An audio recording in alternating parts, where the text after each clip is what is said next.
on how the Senate votes today, the impeachment trial could be over by tonight.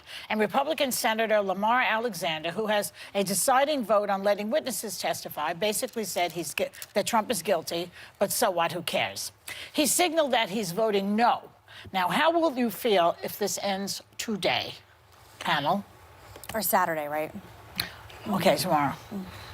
How would you feel if that's true? I mean, Lamar Alexander could have saved the whole thing by voting for more witnesses, which would save democracy, a small thing. But look, but no, he doesn't want to. Part of what he's saying he's voting no on is allowing witnesses. Right. And really, the big witness we're talking about here is Ambassador John Bolton, who was in the room. Yeah. And what I don't understand is why he needs to be in front of the Senate in order to go testify. He can call George Stephanopoulos, or he can call Anderson Cooper, or he can call Chris Cuomo. No, it's not.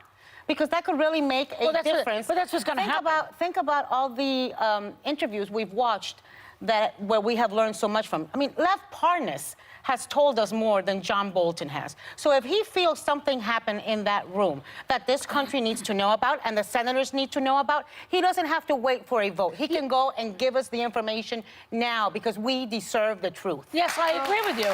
But Bolton could testify and possibly cause the removal if he was under oath. Would that be legal, though, because it's classified? I don't know. I mean, well, it depends. But I disagree with you only in the sense that these senators, all of them, took an oath. They took an oath that they would be impartial. They took an oath that they would listen to the evidence and they would, be constitutional. They would act out their constitutional duty.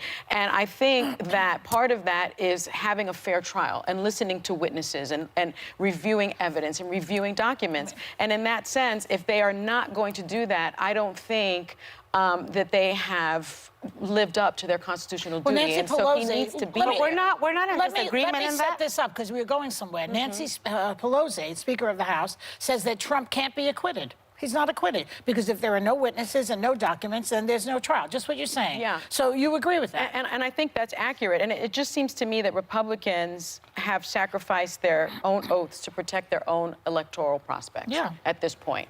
And I think they have dismantled our very institutions to keep power, for their own ideologies. I mean, they have, you know? That's right.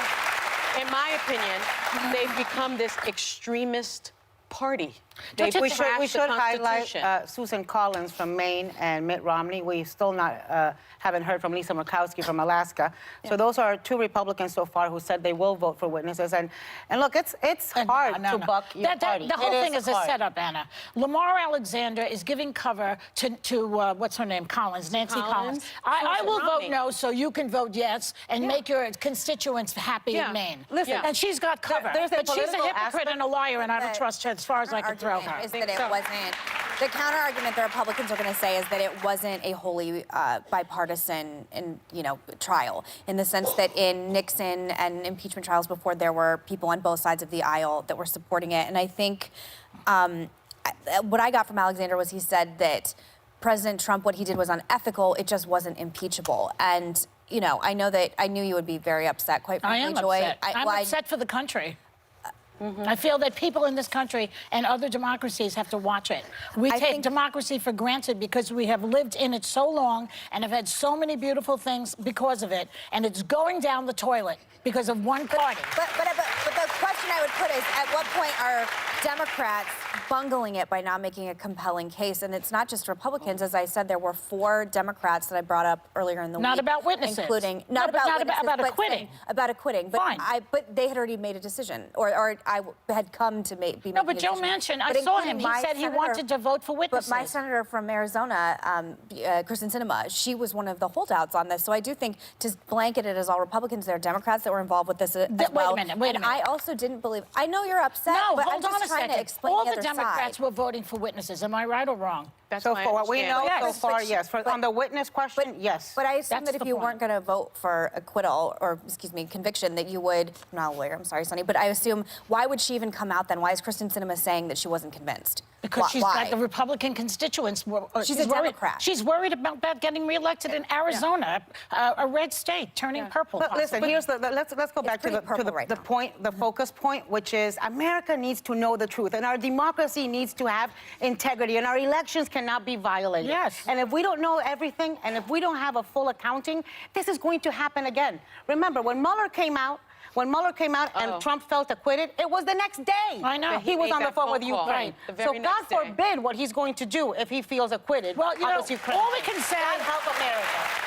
God help America and democracy. And can I just say, you know, we know that 28% of Americans identify as Republicans. 90 to 95% of those Republicans identify as Trump supporters. Yeah. You guys aren't Trump supporters. So I'm not talking about the people at this table.